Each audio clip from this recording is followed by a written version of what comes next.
My name is Towfiq Chinoy. I have been living in Pakistan for almost 60 years. I moved from Bombay in the early part of 1964 at the age of 24. I was educated, I had an engineering degree from England, and I worked in Bombay with the family business for a few years, and then came here and started working with my uncle Amir Chinoy in a group of companies, international industries, Pakistan Cables, chemicals, etc. I've seen Pakistan evolve, so to speak, over the past almost 6 decades. Karachi was a wonderful city.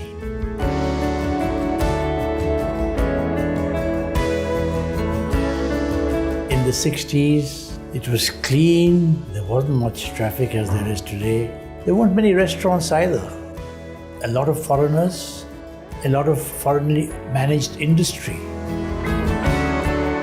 It was the days where the British companies, Pakistan Tobacco, ICI, were the large operators in this market. And anyone who worked for a British company, be it Shell or someone else, those were the prize jobs to get. The Sin Club, which I became a member of in '65, had just 250 members. Businessmen used to frequent the club for lunch and dinner. Textile industry was booming in the form of Adamjis, Dawood's, Valikas, and everybody else. The Adamjis, of course, had a big stake to play in East Pakistan. They had the largest jute mill in the world, Adamji Jute. The Adamjis brought Muslim Commercial Bank into Pakistan, formed in Calcutta in the early 1940s. The textile industry was booming. Government was certainly cooperative and helpful. In Karachi, they constructed the site area with very nice Sindh Industrial Trading Estate with very good rules. And then 15 years later, they started constructing the Korangi industrial area. Shopping in Karachi was restricted to Bori Bazaar and Elphinstone Street. And as I said, social life to the clubs, the Sindh Club, the Gymkhana, the Karachi Club, the Intercontinental Hotel, which had just opened up in '65. BIA, of course, was a name to be respected internationally and was responsible for starting up the Middle East Airlines, Singapore Airlines, the Emirates Airlines also. We took it for granted. We took cleanliness, lack of corruption, cooperation from the government at every level, extremely intelligent bureaucracy, still mainly the remnant of the Indian civil service who opted for Pakistan. Apart from the textile industry, Valikas who've disappeared off the scene. Valikas began a steel mill, Valika began a cement factory, Valika began a chemical factory. They were the most forward-thinking of the industrial groups. Of course, it was the days of the 22 families. The Mehboob ul-Haq famous statement that 90% of the wealth or power of Pakistan is controlled by 22 families. But there were certain rules that everybody operated by and certain lines that were never crossed, which was the nice things about Pakistan in those days. Then unfortunately, Mr. Bhutto came on the scene and nationalized industry, changed the whole game, where the Sindh Club bearers were feeding information back to the powers that be about discussions that took place in the Sindh Club, and nationalization of industry, banks being taken over, altogether sort of the destruction of the power bases that existed in Pakistan. This is the worst the worst I've ever seen Pakistan. And don't forget, I came here in '64, so I was first exposed to the '65 war, then to the '71 war and the loss of East Pakistan. The mass migration of almost every educated and qualified senior manager from business and industry the construction of Dubai and the UAE by Pakistan in the 70s and 80s. But in spite of everything, things economically were not as bad as they are in Pakistan today.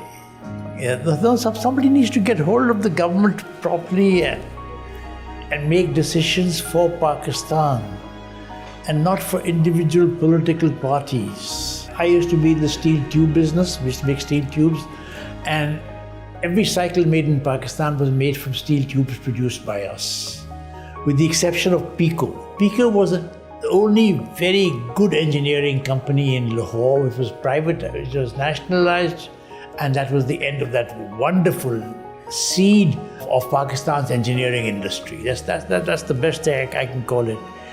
Sorab prospered a great deal. They were a very funny type of organization. They were a cooperative society. And then suddenly change in government policy took place. The government started to liberalize imports.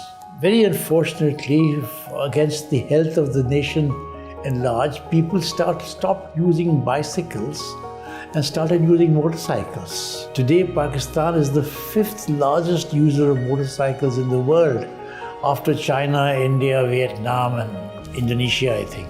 The government has got to sort of decide to support local industry, to tax the imports who are in competition with them, and therefore let local industry boom in that particular field and provide jobs, employment, and prosperity to its own nation. The government have now decided to tax paper and board, import duty on them, and companies like Century Paper and Packages are providing more and more paper to Pakistan. There were large factories available that were not being fully utilized, and now there's a greater utilization, and these companies are expanding. If you look at the cost of printed stationery in Pakistan and compare it with printed stationery in the developed world, you suddenly feel you're getting it free over here. So I think basically there are areas where we can make gains given the right opportunities. 30,000 people in Pakistan steel, you could have a similar output in a steel mill with 3,000 people now because of mechanization. So that has taken place and that will take place. That is but you produce more economically as a result of that. Bring an effective import duty, and we effectively promote the lack of smuggling and import, both things, because smuggling is a big thing. I mean, everybody gets whatever they want smuggled into Pakistan. This is one road that needs to be closed. Today, Pakistan needs hot rolled coils at the moment. Steel coils. We are importing maybe 2 million tons. It can be made in Pakistan at internationally competitive prices, providing the government gives the industry protection and the ability to import the scrap to make it, and it needs 1,000 workers to produce 2 million tons. You had 30,000 workers to produce 1 million tons at Pakistan Steel. So this is one industry I know because I've been personally involved in it. I've been trying to get this through the government coffers for the better part of 5 years with no luck. So you've given me an opportunity to voice a personal grievance, if you want to call it that. Habib Bank, MCB, who else was there? United Bank was formed here in the early 60s by the Sehgals. Agha Hassan Abadi was the first managing director. Mr. Habib Remtullah was the first chairman of the board. Getting the investment funding from the PICIC or the IDBP of the day meant you received permission to import the raw materials. The government is giving you a commitment to give you foreign exchange to import the raw materials. So the permissions were a fairly difficult business. The government at the most senior level sitting on their boards because they were making long-term commitments on behalf of Pakistan, which in those days people took very seriously. Pakistan is the lowest per capita taxpayer in the whole of the world. 7 or 8%. India is 18 or 19%, and everybody's making a noise because they put on a few taxes now. Super tax, they've taxed capital gains. But look, the banks still make good money. And I think the government, the Ministry of Finance realized that because of the increase in notes in circulation, increase in money supply, banks would continue to increase, and astronomical increase in interest rates. You're at 15% today, you're bound to be 1 or 2% more before the year is out.